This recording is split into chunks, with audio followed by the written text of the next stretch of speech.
ஸ்ரீ யுக்தேஸ்வர் எல்லார்கிட்டயும் ஒரே மாதிரி தான் பிஹேவ் பண்ணுவார். மென் விமென்னு டிஃப்ரென்ஸே கிடையாது. அவர் சொன்னார், சோலுக்கு ஜெண்டர் கிடையாது.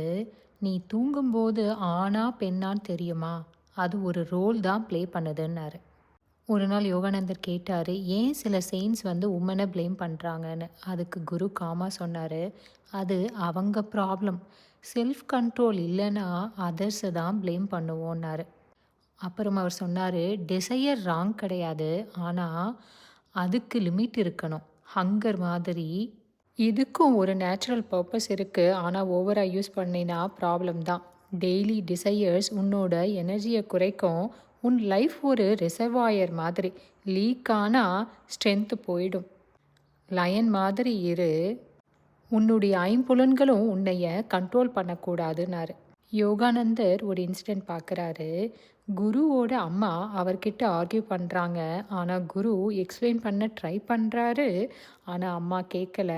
ஆனால் குரு சைலண்ட்டாக போயிடுறாரு. குரு இன்னொன்று சொல்கிறாரு, ரூல்ஸ் மனுஷங்களுக்காக, மனுஷன் ரூல்ஸ்க்காக இல்லைங்கிறாரு.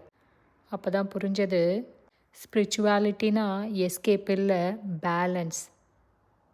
டிசையர்ஸை புரிஞ்சுக்கணும், கண்ட்ரோல் பண்ணிக்கணும். சோல் லெவலில் எல்லாம் ஒன்று தான், எல்லோரும் ஒன்று தான்.